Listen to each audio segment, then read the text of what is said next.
बिस्मिल्लाहिर्रहमानिर्रहीम, अस्सलाम वालेकुम।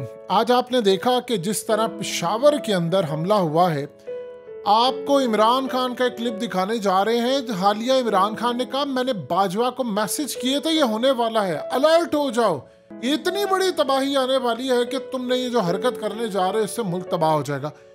आप इमरान खान की गुफ्तगू देखिए, उसकी दूरअंदेशी देखिए। अगर आज इमरान खान के कहे पर अमल हो जाता, चंद दिन पहले उस बंदे ने बात की है, यकीन कीजिए ये कई चेक पोस्टें क्लियर करके ना आता हमलावर पहली सफ में आ गया।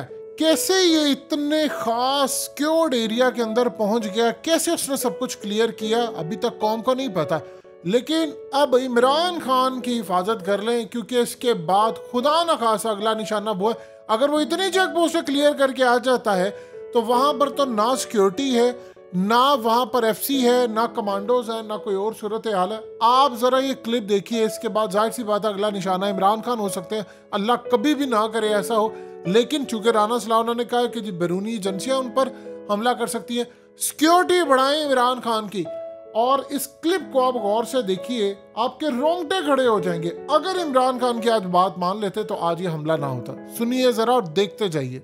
आप उनसे आप इमदाद ले रहे हैं, बाढ़ लगाई है हमने, क्या हमें नहीं पता चल रहा था जब बाढ़ टूट रही है?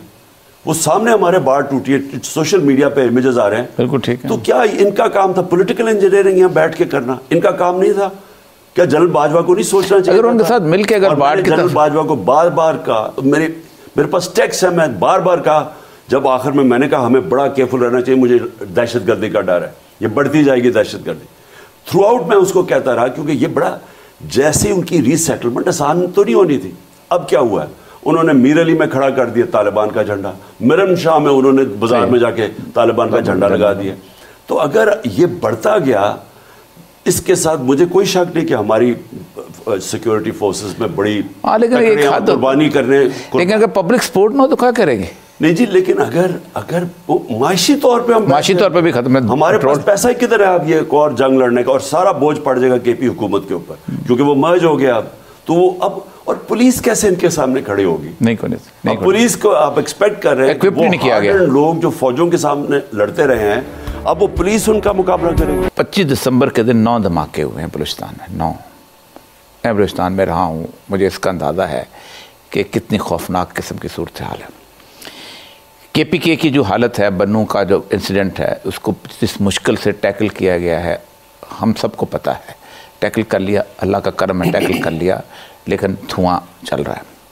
बिलावल साहब जो हैं वहाँ से कहते हैं हम अमेरिकन एड आ रही है और हम एक और वॉर एंड टेरर में एंटर हो रहे हैं। मैं तो कांप गया हूँ खान साहब कि इसका मतलब ये है कि हम उस एजेंडे के तहत पाकिस्तान को फिर आग लगा देंगे। देखिए, और ये जी मैं सारा वॉर ऑन टेरर के खिलाफ क्यों जी, बिल्कुल क्यों था? मैं उनको ये कहता गया कि आप जब पहले तो आपने अफगानिस्तान में जो जहाद लड़ी, आपने लोगों को कहा कि अगर कोई बाहर से आके कब्जा करता है किसी मुल्क के ऊपर तो उनको आज़ादी के लिए और मुसलमान मुल्क के लिए जहाद है, और आपने ग्लोरीफाई किया लोगों को। सारी दुनिया से जहादी आए यहाँ जहाद लड़ने के लिए, जिसमें उसामा बिन लादेन भी थे। सारा हमारा जो कबायली इलाका था, इस सारे कबायली इलाके के जरिए जहाद लड़ी गई, क्योंकि इधर से ही जाते थे अफगानिस्तान में। रेगन ने कहा था 7 फादर्स ऑफ अमेरिका के इक्विवेलेंस हैं ये। हाँ, वो जो जहाद लड़ने वाले थे वो कहता कि the equivalent of the moral equivalent of the founding fathers of America, मुजाहिदीन को उसने कहा। तो वो वहां से जाते थे कबायली इलाके से। कबायली इलाके के लोगों ने बड़ी शिरकत की जहाद में। अब हुआ क्या, आप 10 साल के बाद अब आप लोगों को कह रहे हैं कि नहीं जी, क्योंकि वो अब अमेरिकन आ गए अफगानिस्तान में, अब ये जहाद नहीं है, अब ये दहशतगर्दी है। अब होना क्या था, वो सारे लोग जिनको आपने तैयार किया हुआ था जहाद के लिए, वो आपके अगेंस्ट शुरू हो गए, और उन्होंने पाकिस्तान के सिक्योरिटी फोर्सेस को अटैक करना शुरू कर दिया कि हम भी कोलैबोरेटर्स हैं उनके। उन्होंने कहा हमारे खिलाफ भी जहाद जायज़ है। ठीक, इसकी वजह से खुदकुश हमले होने शुरू हो गए। जो अपने आप को उड़ा रहा था खुद ज़्यादा 80% खुदकुश हमलों में, तो वो तो समझते थे कि हम जहाद कर रहे हैं और हम जन्नत में जाएंगे। बिल्कुल। मैं इनको कहता रहा कि इसके वॉर के अंदर हमें नहीं पड़ना चाहिए, क्योंकि आपने पहले से इनको तैयार किया हुआ था जहाद के लिए, और आप कह रहे हैं दहशतगर्दी। और मैंने कहा हमें इसमें नहीं रहना चाहिए था। मैं इसको अपोज करता रहा, मुझे तालिबान खान कहते रहे। मैंने इनको कहा जब ये हमारी जंग होगी हम जीत जाएंगे, लेकिन जब तक ये अमेरिका की जंग है वो हमें हमारे खिलाफ भी जहाज लड़ेंगे, खुद सबसे ज्यादा डैमेज खुद को हमला करता है। ठीक। अब क्या हुआ? पहले तो हमारे तो 3 सालों में सारी खत्म हो गई। आप देख लें सारे ये नेगोशिएशन आपके ज़माने में शुरू हुई थी, मैं विटनेस हूँ। हमारी तालिबान से अमेरिकन की नेगोशिएशन हमने करवाई, अफगानिस्तान तालिबान की। टीटीपी उनकी भी। जब ये तालिबान आए, अमेरिका वहाँ से गया और तालिबान ने टेक ओवर किया अमेरिका, तो हमारी उनसे पहली दफ़ा 20 साल में अफगान हुकूमत आई जो प्रो पाकिस्तान थी। गरीब हुकूमत तो प्रो इंडिया थी। वहाँ से तो 3 दहशतगर्द ग्रुप से अटैक कर रहे थे पाकिस्तान में। अब पहली दफ़ा हमें मौका मिला कि टोटल अमन कायम करे पाकिस्तान में, दहशतगर्दी ख़त्म कर दे, क्योंकि अफगान गवर्नमेंट अब प्रोटेक्ट नहीं कर रही थी टीटीपी को। तो टीटीपी से डायलॉग शुरू हो गया कि हम कैसे उनकी सेटलमेंट टर्म्स कैसे, 40-50 हज़ार लोग हैं, उनको आपने क्या करना, उन्होंने आना तो था। अब कोशिश कर रहे थे कि उनसे टर्म्स करेंगे, किन टर्म्स के ऊपर उनको हम पाकिस्तान में लेके आएंगे, और वो बड़ा डेलिकेट सब्जेक्ट बहुत है। उसके लिए पैसे भी चाहिए थे उनको रिहेबिलिटेट करने के लिए, वो भी हमने फैसला किया। नेशनल सिक्योरिटी काउंसिल कमेटी की हमारी मीटिंग हुई, उसमें ये सब कुछ तय हुआ कि हम क्या क्या करेंगे, और हमें पता था कि आसान नहीं है।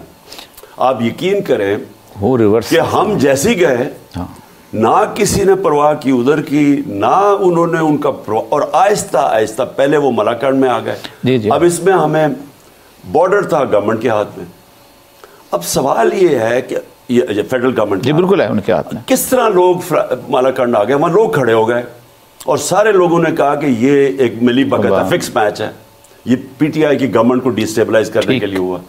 उसके बाद ये बढ़ता गया, उधर से मालाकंड से खत्म हुआ, वहां चले गए, उधर से अब ऊपर से शुरू हो गया। अब ये बड़ा खतरनाक है। इसमें अगर हमने अकल से ना काम किया, अगर हमने फिर इस्तेमाल हुए कि जी किसी और अमेरिकन एजेंडे के तहत हम अगर उनसे एड लेके यहाँ मारधाड़ शुरू हो गई, वो फिर जहाज हमारे ऊपर डिक्लेयर कर देंगे। और मैं आपको ये कह रहा हूँ कि इस बारी हमारा जो मुल्क के माशी हालात हैं, हम इसको बर्दाश्त नहीं कर सकेंगे। किसी ने हमें मदद भी नहीं करनी। वो अमेरिका के जो पीनट्स आने हैं, बिलावल साहब जो लेके खुश हो रहे हैं, तो पहले भी जो आए हैं अमेरिका के जो पैसे उन्होंने दिए हैं, मुझे बताए हैं 100 अरब डॉलर से तो ज्यादा पाकिस्तान को। ट्रंप यही तो कहता है किधर गए वो नहीं, और वो जो 20 अरब डॉलर से क्या फायदा हुआ? तो हम ये जो अपने आप को बेचते हैं, देखें इतना नुकसान पहुंचाया दोनों ये पीपल्स पार्टी और नून की हुकूमतों ने 90 की दिहाई में। अमेरिका में जाके कहते थे कि जी हमें बचा लो, नहीं तो दहशत नहीं तो इंतहा पसंद आ जाएंगे, फंडामेंटलिस्ट आ जाएंगे। ईरानियन रेवोल्यूशन के बाद एक मुसलमान दुनिया के अंदर एक अजीब काम शुरू हो गया कि सारे अमेरिकनों को कहते थे कि जी अगर हमें ना आपने बचाया तो वो खोमेनी टाइप इन्कलाब आ जाएगा इस्लाम का। वो इस्लाम से डराते थे पूरे मिडल ईस्ट, सारे। अरे मिडल ईस्ट में भी हर कोई डिक्टेटर ये कह रहा था कि मैं लिबरल हूँ, मॉडरेट हूँ, और बाकी ये इंतहा पसंद है। ये जाके ख्वाजा आसिफ फॉरेन मिनिस्टर था, उनको कहता कि हम लिबरल हैं और ये लेकिन इमरान खान और इसकी पार्टी दीदी पार्टी और राइटिस्ट है। सो ये लोगों को खुद जाके पाकिस्तान का इमेज तबाह करते थे। खुद कहते थे कि हम पाकिस्तान में बहुत बड़ी इंतहा पसंदी है और हम लिबरल हैं, तो खुद पाकिस्तान का इमेज खराब करते थे। और अब फिर ये जो बिलावल गया है, फिर शुरू हो गया। हमारा काम है सेटल करना ही। हम अमेरिका को इन्वॉल्व करेंगे, इसमें बड़ी कॉम्प्लिकेशंस होंगी।